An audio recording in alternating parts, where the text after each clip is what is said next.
दोस्तों, फिटकरी आज के टाइम में इतना ट्रेंड में है कि फिटकरी के जितने गुण हम जान लें उतना कम है। और ये फिटकरी को कुछ टाइम पहले कोई नहीं जानता था, लेकिन इस समय इतना ज़्यादा हर व्यक्ति इसको जान गया है, इसके फ़ायदों को जान गया है। क्योंकि फिटकरी के फ़ायदे तो अब जानने लगे हैं, लेकिन ये बहुत सदियों से चलती चली आ रही है फिटकरी, जिसका भरपूर फ़ायदे हैं कि इतने फ़ायदे कि आप गिनते गिनते थक जाएंगे, लेकिन इसके फ़ायदे ख़त्म नहीं होंगे। तो बात करते हैं कि फिटकरी हमको क्या क्या फ़ायदा पहुंचाती है और किस तरीके से हमें इसको यूज़ करना चाहिए और कहां तक हमको इसके फ़ायदे लेने चाहिए। तो बात करते हैं फिटकरी की, क्योंकि फिटकरी के साथ नारियल का तेल ये ट्रेंड में चल रहा है इस समय और हर व्यक्ति जान चुका है। तो बात करते हैं कि हमें इसका यूज़ तो करना है, लेकिन कैसे करना है और कौन सा यूज़ हमको कहाँ कितना फ़ायदा पहुंचाता है। तो इसी वीडियो के साथ दोस्तों हम शुरू करते हैं। तो मेरा नाम है शिव्या और मेरे इस चैनल पर मेरी इस वीडियो पे आप लोगों का बहुत बहुत स्वागत है। तो बात करें हम आगे कि फिटकरी का फ़ायदा हम कैसे लें और कहाँ तक हमें फिटकरी फ़ायदा पहुँचा सकती है। क्योंकि इस समय जो ट्रेंड में चल रहा है वो है स्किन के लिए कि हमें नारियल के तेल में फिटकरी को मिला करके स्किन पर लगाने से हमारी स्किन ग्लोइंग होती है, साथ ही पिगमेंटेशन की प्रॉब्लम है वो हमेशा के लिए ख़त्म हो जाती है। यदि आपकी स्किन कहीं पर काली कहीं पर गोरी है वो ठीक हो जाती है। साथ ही यदि आपके एक्ने की प्रॉब्लम है, जो कि अधिकतर देखा होगा कि जब यंग एज में बच्चे आते हैं तो उनके जो पिंपल्स भी नहीं होते हैं, वो इतने अजीब से फेस पे दाने हो जाते हैं जिसको एक्ने बोलते हैं। और वो दाने जितना वो फूटते चले जाते हैं उतनी ही वो एलर्जी बढ़ती चली जाती है। सॉल्यूशन नहीं मिलता है उस चीज़ का और बच्चे परेशान हो जाते हैं। तो इसमें ये कॉम्बिनेशन बहुत ही रामबाण काम करता है। साथ ही यदि मुहासे निकलते हैं तो मुहासों के लिए भी ये बहुत फ़ायदेमंद होता है। इसके साथ ही और भी हम जानेंगे कि फिटकरी के फ़ायदे हमको कहाँ तक मिलते हैं और हमें कहाँ तक लेने चाहिए। तो नारियल के तेल में यदि आप फिटकरी को मिला देते हैं, इसमें जो है आपको मात्रा का विशेष ध्यान रखना है कि कितने ऑयल में हमको कितना फिटकरी पाउडर मिलाना है। क्योंकि यदि आप एक चम्मच नारियल का तेल ले रहे हैं तो इसमें आपको 1 से 2 चुटकी फिटकरी ही मिलानी है। क्योंकि यदि आपने इसमें ऑयल में फिटकरी का जो पाउडर है उसको यदि ज़्यादा मिला लिया तो आपकी स्किन पर वही ऑयल ड्राइनेस ला सकता है। और यदि आपने कम मिलाया है तेल में पाउडर तो ये आपकी स्किन को ऑयली ज़्यादा कर सकता है। तो इसलिए इसकी जो मात्रा है उसका विशेष ध्यान रखना है और इसी वजह से ये तेल हमारा बहुत कारगर साबित होता है। तो यदि आप स्किन के लिए ये फार्मूला तैयार कर रहे हैं कि नारियल के तेल में हमको फिटकरी का पाउडर मिलाना है, तो दोस्तों एक तो ऑयल जो है, खासकर जो नारियल का तेल है, वो हमारी स्किन को ग्लोइंग करने में, हमारी स्किन का कोलेजन बढ़ाने में, हमारी स्किन को हाइड्रेट करने के लिए, मतलब अंदर से ही स्किन को ये एक ऐसी नमी देता है गोले का तेल जो कि कोई और तेल नहीं दे पाता है। तो इसलिए नारियल के तेल को हमारी स्किन के लिए सबसे बेहतर माना गया है। तो वो तेल आपके अंदर तक की सतह पर जा कर के काम करता है और आपकी जो रिंकल्स हैं जो पड़ने स्टार्ट हो जाते हैं उसको गहराई से ख़त्म करता है ये नारियल का तेल। तो इसलिए इस नारियल के तेल को तो लगाना बिल्कुल ना भूलें। साथ ही इसमें फिटकरी जब हम मिला करके यूज़ करते हैं तो ये तेल हमारा एंटी एजिंग का काम करता है। क्योंकि इस एंटी एजिंग से ही हमारी बहुत सारी प्रॉब्लम सॉल्व हो जाती हैं। तो इसके लिए हमको अपने फेस पर, आँखों के आसपास, नाक पर, चिन पर, मतलब पूरे फेस को कवर करना है इस तेल को लगाने से। अगर आप ये तेल रात को लगा करके सोते हैं तो ये तेल बहुत बेहतर काम करता है, एंटी एजिंग क्रीम बन जाता है ये। और इसको रोज़ ही लगाएं आप 30-40 या उससे पहले भी आप इसको लगा करके सोने चले जाएं। और यदि आपको लगता है कि नहीं सोने से हमको इचिंग होती है, हम बिल्कुल क्लियर फेस करके ही सोना चाहते हैं, तो उसके लिए आप इसको सुबह में लगा लीजिए। सुबह में लगा करके 10 से 15 मिनट, आधा घंटा तक इसको लगा छोड़ दीजिए और उसके बाद किसी भी माइल्ड सोप से या फेस वॉश से अपने फेस को साफ कर लीजिए।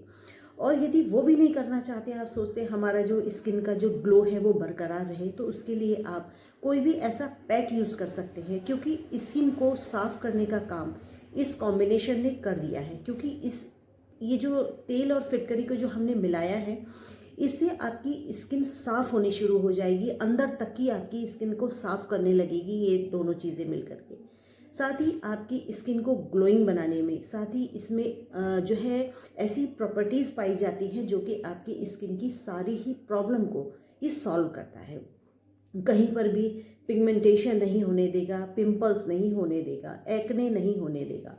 साथ ही यदि आपकी स्किन लटक रही है तो उसको टाइट करेगा, क्योंकि ये पोर्स को टाइट करने का भी काम करती है फिटकरी। क्योंकि इन्हीं सारे कॉम्बिनेशन से यदि आपको स्किन इतनी ज़्यादा ग्लोइंग बनानी है ना, तो आप फेस वॉश और साबुन को हमेशा हमेशा के लिए भूल जाइए, क्योंकि इन्हीं सारे पैक से आपकी स्किन जो है और बढ़िया हो जाएगी और ग्लोइंग हो जाएगी। तो इसलिए आप फेस वॉश को या सोप को बिल्कुल भूल जाइए, और साथ ही इसमें आपको मिला के रखना है कुछ फेस वॉश। तो हम जो है फेस वॉश को यदि अपने इस नहाने के समय पे फेस वॉश की जगह यदि हम कुछ ऐसे पैक यूज़ करते हैं, तो आपकी स्किन इतनी ज़्यादा ग्लोइंग हो जाएगी कि एज की सारी प्रॉब्लम ही ख़त्म हो जाएंगी। तो दोस्तों, इसमें ही आपको बेसन और जो भी आप पैक बनाते हैं, इसमें भी यदि आप 1 से 2 चुटकी फिटकरी पाउडर को मिला देते हैं, तो वो इतना अमेजिंग रिजल्ट देता है कि आप हैरान हो जाएंगे कि हमारा बिना एंटी एजिंग क्रीम लगाने के बाद ये हमारा जो फेस है इतना ग्लोइंग हो गया है। तो इसी के साथ दोस्तों, हम बात करते हैं कि हम अपने बालों के लिए भी फिटकरी को कैसे इस्तेमाल करें। तो दोस्तों, जो हमने नारियल तेल में फिटकरी पाउडर मिलाया है, उसको यदि हम अपने बालों की जड़ों में लगाते हैं, तो उससे यदि आपके बालों में यदि डैंड्रफ की प्रॉब्लम है तो वो ठीक हो जाएगी उस तेल को लगाने से। क्योंकि ये इन्फेक्शन होता है, जो कि इन्फेक्शन को दूर करने के लिए फिटकरी बहुत रामबाण काम करती है। इसके साथ ही यदि आपके सिर में कुछ दाने हो गए हैं या कुछ छोटी छोटी सी फुंसियाँ हो जाती हैं, जिसकी वजह से हमारे ईचिंग होती है और कहीं कहीं बाल इतने डैमेज होकर वहाँ से निकल जाते हैं और वो पैची स्किन बन जाती है, तो उसके लिए भी ये नारियल के तेल में जो हमने फिटकरी मिलाई हुई है, यही तेल वहाँ पर भी बहुत बढ़िया काम करेगा। इसके साथ ही यदि आपकी स्किन में भी कहीं, पूरी बॉडी में स्किन पर भी कहीं एलर्जी हो रही है, तो वहाँ पर भी आप इस तेल को लगा सकते हैं। इसके साथ ही यदि आपके पैरों में कालापन है, कोहनी में कालापन है या घुटनों में कालापन है, आपके बैक में कालापन है, वहाँ पर भी ये फिटकरी और नारियल तेल का जो हमने कॉम्बिनेशन तैयार किया है, वहाँ के लिए भी ये बहुत ही रामबाण काम करेगा। इसको आपको रोज़ रात को या रोज़ नहाने से पहले थोड़ी देर के लिए ज़रूर ही लगाना है, और उसके बाद आप सिंपल नहा लीजिए। इसी के साथ दोस्तों, यदि आपके मुंह से स्मेल आ रही है ना, तो वो भी आप कुछ नहीं कर सकते। अपने पेस्ट में ये रोज़ का नियम बना लीजिए, अपने पेस्ट में एक चुटकी या आधी चुटकी आपको फिटकरी पाउडर मिला करके अपना पेस्ट करना है। दोस्तों, दांतों की सारी ही प्रॉब्लम आपकी ठीक हो जाएंगी। यदि आपके दांतों में ठंडा गर्म लगता है ना, तो वो भी इसके इस्तेमाल से ठीक हो जाएगा। यदि आपको ऐसा लगता है हमारा कोई दांत में मतलब दर्द कर रहा है, या सूजन आ गई है मसूड़े में, या किसी के थोड़ा सा कीड़ा लग जाता है दांतों में, वो सारी ही प्रॉब्लम आपकी ठीक हो जाएगी। बच्चों को तो इसकी हैबिट आप ज़रूर ही डलवाएं, क्योंकि बढ़ती एज में बच्चों के साथ कैविटी लगने का सबसे बड़ा खतरा होता है उनके दांतों में। साथ ही उनके दांत भी इतने स्ट्रॉन्ग होते चले जाएंगे कि आपके बच्चों के दांतों में कभी प्रॉब्लम होगी ही नहीं। यहाँ तक कि दांतों में यदि बच्चों के पीलापन है, या दांतों में खराबी आ रही है, या बहुत से लोगों के मुंह से स्मेल आती है, पायरिया हो जाता है, उसमें भी फिटकरी का पानी या फिटकरी को पेस्ट में डाल करके लगाना ना भूलें, क्योंकि ये सारी ही चीज़ों के लिए बहुत अच्छा वर्क करती है। इसके साथ ही यदि आप नहाने के समय पे पानी में यदि फिटकरी को डाल दीजिए, या तो पिसी हुई फिटकरी को डाल दीजिए, या आपके पास थोड़ा सा पत्थर वाले फिटकरी है तो वो भी आप पानी में डाल करके उससे नहाना शुरू कर दीजिए।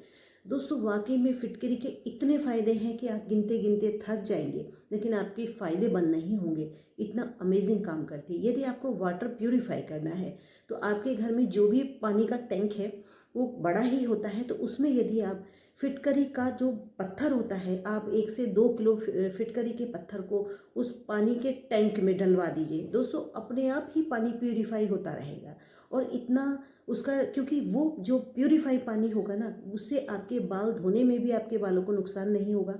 साथ ही यदि आपके कपड़ों में कोई पीलापन आ जाता है, सफ़ेद कपड़ों में पीलापन आ जाता है या ख़राब पानी की वजह से कपड़ों का रंग ख़राब होता है, तो वो भी प्रॉब्लम आपकी ठीक होनी शुरू हो जाएगी। क्योंकि फिटकरी इतनी ज़्यादा अमेजिंग पत्थर है ना कि इसके फ़ायदे जितने चाहें गिन लो कम ही हैं। इसके साथ ही बच्चों की नज़र उतारने में, आपके घर में प्रॉस्पेरिटी लाने में, उसके साथ ही आपके जूतों की स्मेल में, पैरों की स्मेल में, यदि आपको थोड़ा सा भी कहीं पसीने की बदबू आती है, कुछ भी अगर आपको कहीं बच्चों के कहीं चोट लग गई है, खून निकल आया है, तो वहाँ पर भी आप तुरंत ही या तो फिटकरी का पाउडर डाल दीजिए, या आपके पास पत्थर वाली फिटकरी है तो उसको हल्का सा पानी में करके और उसको हल्का सा ही आपको वहाँ पर लगा देना है। उसके बाद देखिएगा दोस्तों, यहाँ तक कि आपके घर में कोई पेट भी है, डॉगी है या कोई और भी पेट अगर आपके घर में पल रहा है और उसकी नाखून लग गए या दांत लग गया, तो वहाँ पर भी आप फिटकरी पाउडर को डालना ना भूलें। यहाँ तक कि आपके पेट के भी कहीं चोट लग गई है ना, या उसको कोई एलर्जी है, तो उसमें भी आप फिटकरी का इस्तेमाल कर सकते हैं। यहाँ तक कि जिस पानी से आप उसको नहला रहे हैं ना, उस पानी में ही आप फिटकरी का पाउडर डाल करके उसको जब नहा ले, वो पेट आपका नहा चुके, उसके बाद आखिर में थोड़े से पानी में फिटकरी का पाउडर घोल करके उसको एक बार उसको नहलाना ना भूलें। दोस्तों, उसकी कैसी भी एलर्जी हो, दाने हो, इचिंग हो, या कहीं उसके कोई चोट लग गई है, उसमें भी ये फिटकरी बहुत ही रामबाण काम करती है। तो ये हमारे ही लिए नहीं, आपके घर में कोई पेट है उसके लिए भी बहुत फ़ायदेमंद है। यहाँ तक कि अगर आप एंट्री गेट पर, अपने जो मेन गेट है वहाँ पर फुट मैट के नीचे भी यदि आप फिटकरी का एक टुकड़ा रख देंगे, या फिटकरी पिसी हुई फिटकरी को आप थोड़ा सा डाल के छोड़ देंगे उस फुट मैट के नीचे, तो देखिएगा दोस्तों, वो फिटकरी पाउडर आपके मेन गेट को, आपके घर को नेगेटिव एनर्जी से बचाती है। साथ ही आपके घर में यदि कोई नेगेटिविटी है भी, उसको भी दूर करने में ये फिटकरी बहुत काम आती है। तो इसी तरीके से दोस्तों, और भी वीडियो मैं आपके लिए लेकर आती रहूँगी। यदि मेरी वीडियो पसंद आई हो तो उसके लिए आप लाइक करिए, शेयर करिए और एक प्यारा सा कमेंट करना ना भूलिए। अगली वीडियो में मिलते हैं, तब तक के लिए दोस्तों टेक केयर, बाय बाय।